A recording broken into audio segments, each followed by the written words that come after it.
Normally this is the part of the video where I would be telling you welcome back to the channel, but I haven't posted in roughly a year at this point. And there are a lot of reasons for that, but the main reason is I just got caught up with school, I got caught up with work, I got caught up with life in general. Last time you saw this car, it was a Shark Nose. It had it might have had a red bumper on it, it might have had a black bumper on it. Actually, I believe the last video I posted was just me putting the freshly painted black bumper onto this thing. Well, guess what? Now it's a pig nose again. So this is my 1989 240SX SE, and over here, joining us for the first time, is my 1991 Acura Integra LS. And the Integra is actually very new to me. I only picked it up roughly 3 days ago, I think. I just barely got it registered in my name, just barely got it like on the road and driving, and oh my god, is it rough. Yeah. You think the 240 is bad? No. That's rough. So, the purpose of this video is more so to reintroduce myself, sort of, back into making videos, because it's something I miss doing. I used to make a ton of them when I was younger, but I never actually had like the cars, and I never had the like filming equipment or the editing software or anything, and I have all of that now. So I figured, what the hell. Okay, so the car that I wanted to start off with is my S13. Obviously, you guys have seen this car before on the channel, but you have not seen it with the pig nose bumper. Actually, I have had quite the experience with the pig nose bumper. I have spent roughly $250 total on 3 different pig nose bumpers, none of which have fit until this one, which I picked up yesterday. In this, actually, I ended up driving out of town to go pick this one up for 30 bucks because it was a fucking steal, honestly. And then I just spent today getting it to fit on there because this car isn't the straightest, despite being a probably roughly 3-owner 79,000 mile vehicle. This thing has managed to be crashed not once but twice, which is insane to me. Because I mean, if you're not like driving your car, how do you crash twice? But I've had this car for just over a year and haven't really done anything to it crazy. I've done a timing chain because the timing chain guides, KA owners, you know, timing chain guides, they go bad all the time. They're plastic. The plastic gets old, it gets brittle, and then it breaks apart in your engine bay and you start hearing the chain hit the side of the timing cover, and it's not good. That was during the time when I was daily driving this car. I'm no longer daily driving this car. I still have my wagon. I'm not sure if I ever talked about that in previous videos. I believe I did, or it was at least in the background. I have a 2010 Jetta TDI wagon that I was daily driving. And then before this recent purchase, I also owned a 1999 GMC Jimmy 4x4, and that was my daily driver. So, not to waste any more time, jumping into this thing. In the interior, basically what I've done is Joy Supply dildo shifter, the Great Wave shift boot, because the shift boot this car came with was so absolutely trashed, and I was like, I'm gonna make something unique. I have a Joy Supply steering wheel. I've put blue LEDs in the cluster. That was in there when I bought it, actually, which is interesting because it was a lot more stock than this when I bought it. Beyond that, I bought the car, and the last time you guys saw this car, it would have been on RPF1s. It is no longer on RPF1s. It's hard to see in the lower light, but these are original 15-inch 15 by 6 teardrops that came from the factory on this car, appropriate for this model year 1989, as well as this bumper and lip. This car does have an exhaust. It has a full 2.5-inch straight pipe all the way back to what appears to be a motorcycle muffler. I'll get a sound clip for you guys soon. First, I'm going to show you what is under the hood though. I'm sure I've done a pretty in-depth video on this car before, but it can't hurt to just refresh you guys. So I've still got stock intake air box. I've painted my valve cover. I have done a valve cover seal, a valve cover gasket seal. I have done my entire timing system. I got a new chain, new tensioners, new guides, and I did a new oil pump. I did a new water pump. I pretty much replaced everything involved with timing, just for out of sight, out of mind. And this car has treated me phenomenally. The clutch is super firm. I think it probably has to be original clutch. It's super firm. Brakes are super firm. It stops, it goes, it does everything you ask it to and more. And it's really been, knock on wood, it's been like one of the most reliable vehicles I've ever owned. So I love this thing. I truly do love this thing. I'm sure if you've seen my other video on the channel, the 9300.mov, if you haven't seen that, go watch it. That explains my backstory with these cars just a little bit. I do plan on making a updated video on that because I feel like there's a bunch of shit that I missed, and just, I don't know, it was one of my earlier attempts at making like a cinematic video, and I'm just not happy with the way it turned out. So yeah, this is the S13. It's still here, it's still kicking. I plan on painting this front bumper, obviously. I don't plan on leaving it sandstone beige metallic forever, but for now it remains. And I've obviously got the red pig nose lip as well. But I think we should move on to the Integra, my second car. I saw this car 3, maybe 4 days ago at 11 p.m. at night and said, wow, that is a really nice Integra.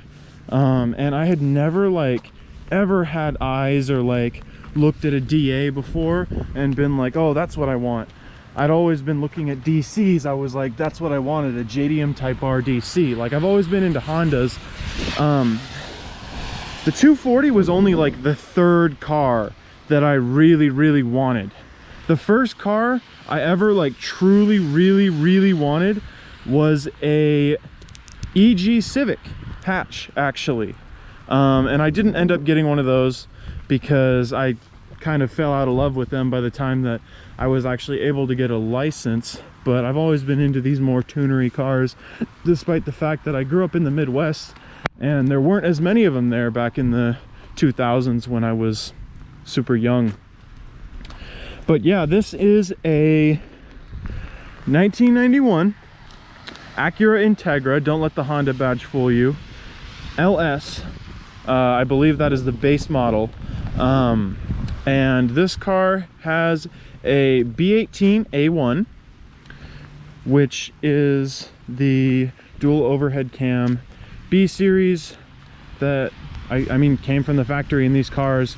As far as I know, what's been done to this engine is motor mounts. It has an exhaust, it has an AEM intake, and there's some other little bits and bobs I've found around the car. This car is a bit strange. As you can see, it's got clear side markers, it's got clear fogs, it's pretty, it's on coils. It's got these wheels. I really like these wheels, honestly, even though they're not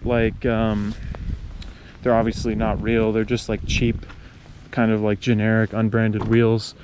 On the inside, the previous owner did not take very good care of this thing. It, like, the radio doesn't even have a bracket in it. It just flops around loose in there. The shifter, oh my god, I've never experienced a worse shifter in my life. Driving the 240 feels like driving a gated supercar compared to this thing, but I have shifter bushings for that, so I'll be fixing that soon. I have to do clutch brakes and I already fixed the throttle pedal actually. One sort of weird thing about this car is if I go ahead and turn on the running lights, someone at some point converted the turn signals to be running lights. And then if I go back in there again, turn on the headlights, and then go ahead and turn on the hazards, my fog lights are the hazards. And I thought that was super weird because when I first started driving this car, it was actually at night. And I was like, why are my turn signals so unbelievably bright? Like, I felt like I was like flashbanging myself. Like, I can't imagine what other people were seeing when I was driving around. So I don't drive this car much at night. I've got to get that fixed. I got to rewire the fogs back up to the fogs and the blinkers up to the blinkers, and then get my running lights back to where they're supposed to be. I believe these centers are supposed to be running lights, but they're for some reason wired up to the high beams. So whenever I turn my high beams on, it turns on the running light. Oh, it doesn't, not anymore. It just brightens the center bulb now. Very, very weird. Okay, we can go ahead and shut that all off. Oh, when you push the fog light button, it turns on the running light. That's what it was. There we go. And only one works. That is so goofy. All right. So, obviously, as I just said, this car is a B18A1. I'm gonna go ahead and pop the hood for you guys. It is worth noting the entire back interior is stripped out. Someone was definitely racing this thing at some point because it's really hard to see, but it actually has those like diffuser sort of like vents in the back bumper, the speed holes or whatever people call them. I really think that's cool. It just kind of fits that sort of like loop racer theme that I've always really been into. All right, these struts were supposed to be new. He fucking lied to me. Marketplace. But yeah, as you can see, the back has a lot of leaks. Like, look at how much water is in there right now. So that is going to be one of the main things I'm trying to tackle, because holy shit, just sitting this car was just soaking so much water into it. I don't know how that even happens. I guess maybe the sunroof drain just routes into the trunk now, but yeah, and my taillight's broken as well. So that's worth noting, I suppose. I will go ahead and move my way up to under the hood, show you guys what a B18 looks like if you've never seen one.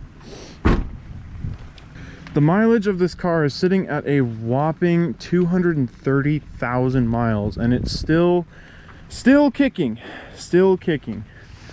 So I guess I can't really fault it for being a little worse for wear than the 240, but here is the B18.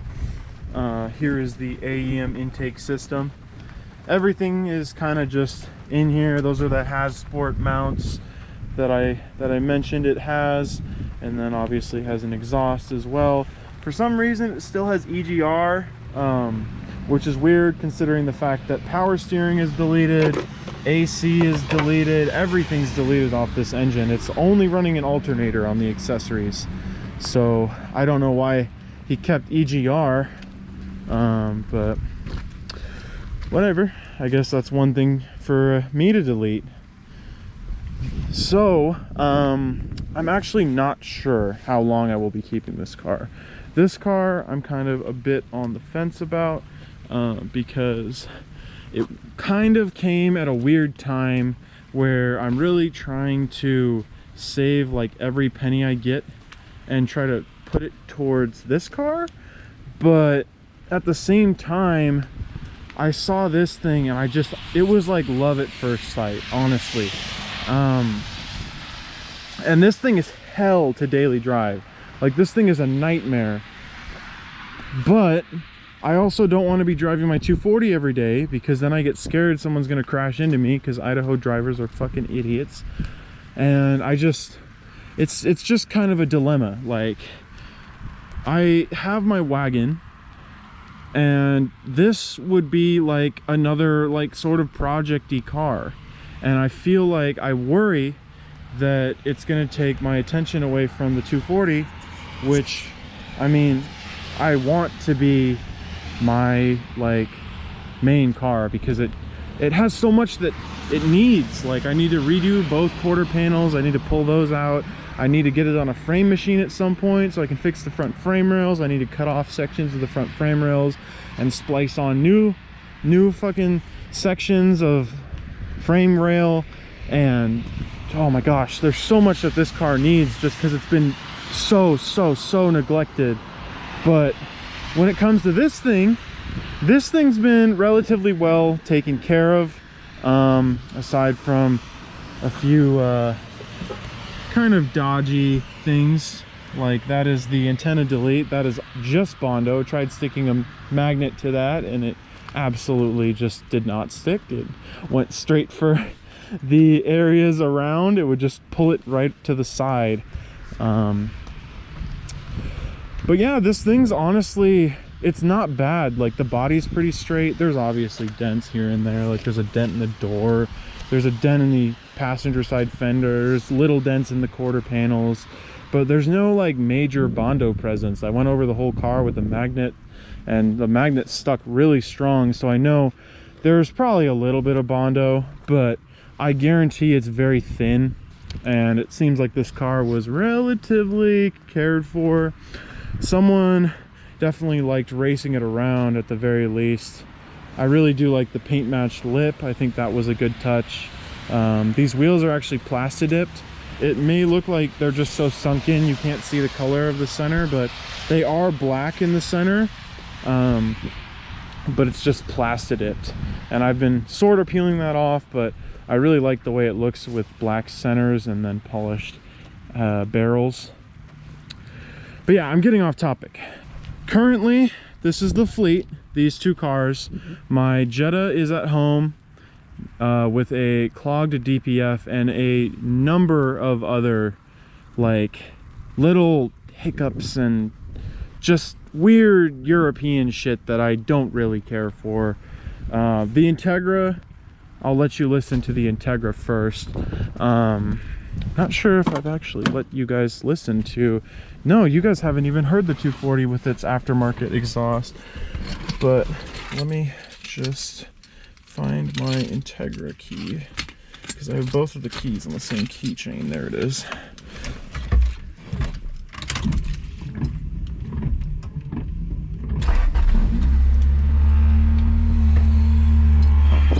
Alright, there's the Integra.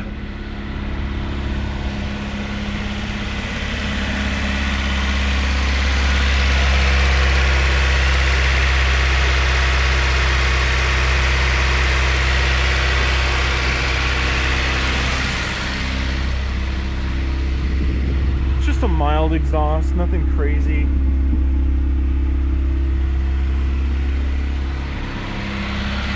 It does sound good though.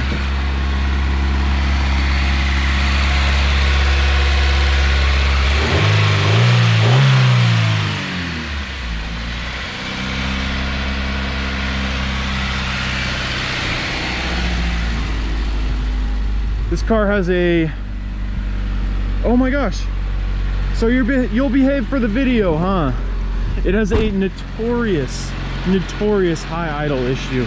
I have not figured out how to fix it. I've done like everything I can think of to try to fix it on this car. I've looked at O2 sensor, I've looked at the throttle body, I've looked at the EGR system, I've cleaned out the idle air control system. I've sprayed like starting fluid all over the vacuum lines to try to like see if it's a vacuum leak. I cannot tell what the issue is with this car. I took the spark plugs out, I cleaned the spark plugs. Like, I don't know what the issue is, but if it gets driven for more than like 15 minutes, it typically, or like RPM goes up above like 3,000, it'll typically just start idling at 2,000 and then idle surge like crazy. So that's one thing that I really hate about this car. That's one issue that I had with the 240 that's kind of all but gone away. I don't know if it has dirty injectors or something, or what the deal is with this car, but it is not a fun car to daily drive. But moving on to this car, a car that I daily drove for several months.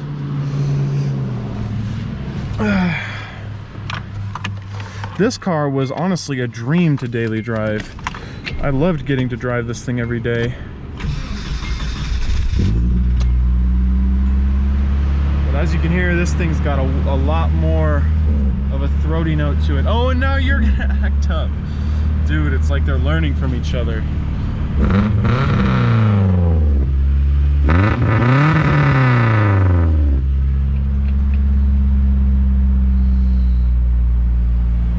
Yeah, and that's my exhaust on this thing. I really love the way this thing sounds.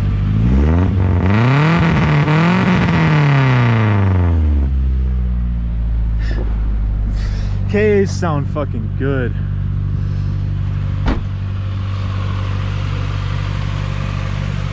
I did drive both of these cars over by myself, so that meant driving them all the way over here from my house, one by one, and then walking back home in the torrential rain.